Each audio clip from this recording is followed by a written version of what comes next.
Hi, I'm Robert Muchamore, and I'm going to be reading from my new book, which is called Rock War, and it's the first book in my new Rock War series. Chapter number 1, Cheesy Crumbs, Camden, North London. There's that weird moment when you first wake up, the uneasy quarter second where a dream ends and you're not sure where you are. All being well, you work out you're in bed and you get to snuggle up and sleep for another hour. But J. Thomas wasn't in bed. The 13-year-old had woken on a plastic chair in a school hall that reeked of burgers and hot dogs. There were chairs set out in rows, but bums in less than a quarter of them.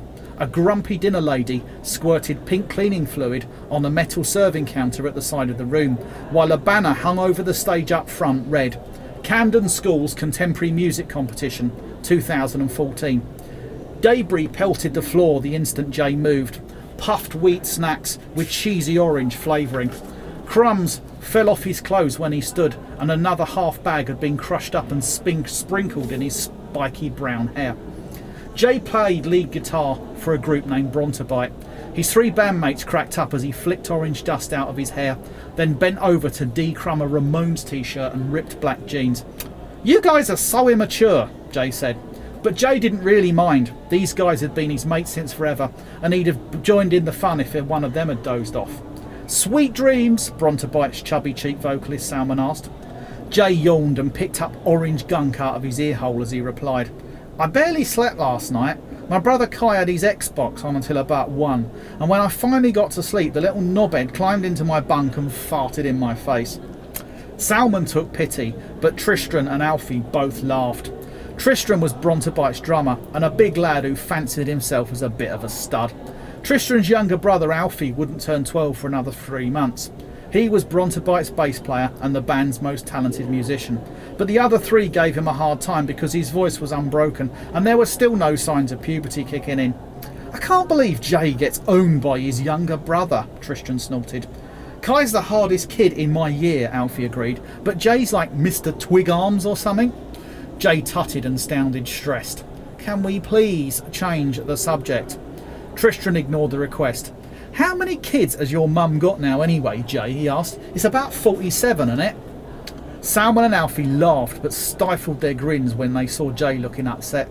"Tristram, cut it out," Salmon said. "We all take the piss out of each other," Tristram said, "but Jay is acting like a baby." "No, Tristram, you just never know when to stop," Salmon said angrily. Alfie tried to break the tension. "I'm going for a drink," he said. "Anyone else want one?" "Yeah, scotch on the rocks," Salmon said. Jay sounded more cheerful as he joined the joke. "Bottle of bud and some heroin, please." "I'll do what I can," Alfie said before heading off towards a table with jugs of orange squash and platters of cheap biscuits. The next act was taken to the stage. In front of them, 3 judges sat at school desks. There was a baldy with a mysterious scab on his head, a long-limbed Nigerian in a gele headdress, and a man with a wispy grey beard and leather trousers. He sat with his legs astride the back of his chair to show that he was down with the kids. By the time Alfie came back with 4 beakers of orange squash and jam rings tucked into his cheeks, there were 5 boys lining up on stage. They were all 15 or 16, nice-looking lads, 4 black, 1 Asian, and all dressed in stripy t-shirts, chinos, and slip-on shoes. Salmon was smirking. "It's like they walked into the Gap and bought everything." Jay snorted, "Losers!" "Yo people!" a big lad in the middle of the stage yelled. He was trying to act cool, but his eyes betrayed nerves. "We're contestant 7 from George Orwell Academy, and we're called Room 101. There were a few claps from members of the audience, followed by awkward silence as a fat-ass music teacher bent over fiddling with the CD player that had their backing track on it. "You know this song?" the big lad said. "The original's by One Direction. It's called What Makes You Beautiful." The 4 members of Brontobite all looked at each other and groaned. Alfie summed up the mood. "Frankly, I'd rather be kicked in the balls than listen to this."